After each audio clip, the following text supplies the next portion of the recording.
Vous savez, quand on va sur nos terres natales, on a la bénédiction pratiquement de tous nos parents, parce que c'est de là que nous tirons pratiquement nos forces. Et quand on sort de là, on vient rendre compte pratiquement à son père.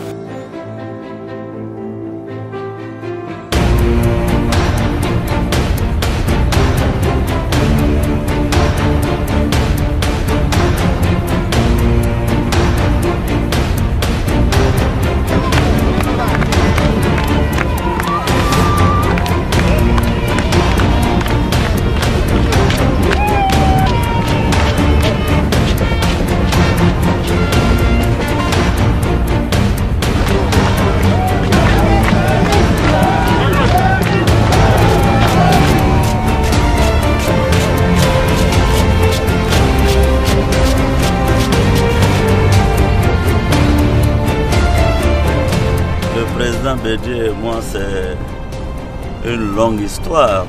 J'étais tout jeune étudiant, je dirigeais la Fédération estudiantine et scolaire de Côte d'Ivoire, FESI. C'est en ces moments-là que j'ai connu le président Bédié. Très content, très content. On veut qu'il passe même une semaine ici.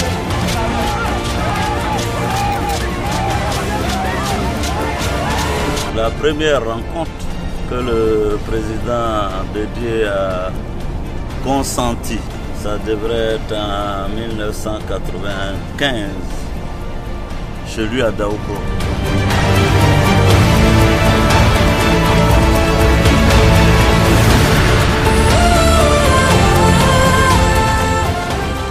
Nous sommes allés, c'était à l'issue d'une longue grève à l'université.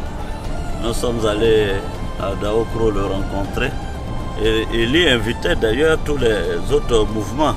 Il y avait moi-même avec la FESI, il y avait KKB avec la CERAC, je crois, et il y avait paix à son âme Djajan, le député Djajan.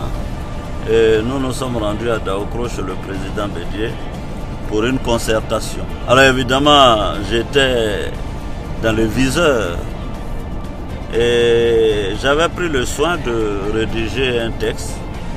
J'avais un texte élaboré et j'ai présenté après un diagnostic les points de revendication au président Bédié. Alors il a pris la parole ce jour-là, le président Bédié.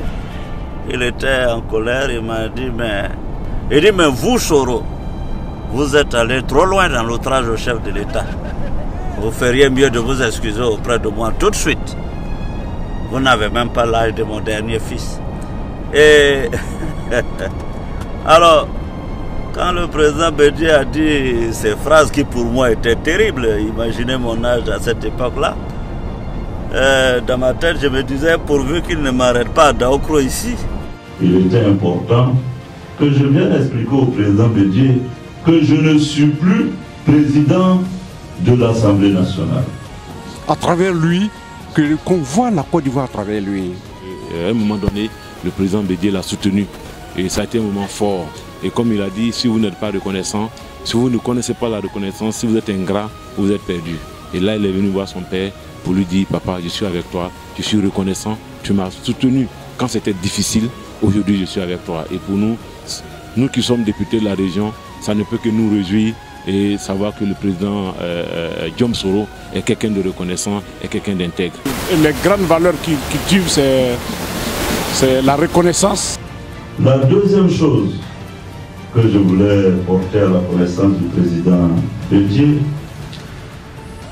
c'est que le comité politique est né. Le tout nouveau-né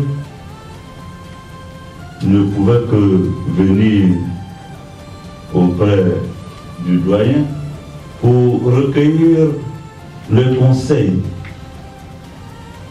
et les bénédictions. Désormais, je suis un homme libre qui s'est libéré.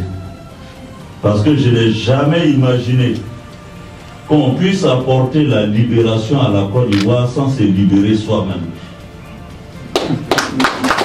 Notre objectif, n'est pas de creuser la haine, n'est pas de diviser le nord, le sud, l'est, l'ouest.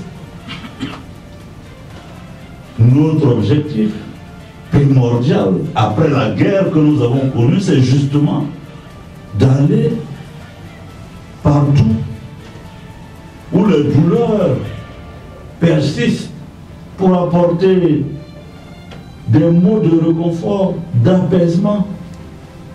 Je vous invite, j'invite tout le monde à nous rassembler. J'invite au pardon. J'invite la classe politique, mais les citoyens, les chefs, rencontrez-vous. Ne vous interdisez aucune alliance tant qu'il s'agira de réconcilier les Ivoiriens et de faire la paix pour la Côte d'Ivoire. Dans cette démarche, il faut voir une marche pour la recherche de la paix, pour la recherche de la cohésion, afin d'apporter à la Côte d'Ivoire ce qui lui manque. Et ce qui manque à la Côte d'Ivoire, c'est cette paix et cette cohésion dont les Ivoiriens ont tant besoin. Et je pense qu'au-delà de toutes les supputations, c'est ce que le président du comité politique, son excellent Guillaume Soro, est venu faire aujourd'hui à Daoukro.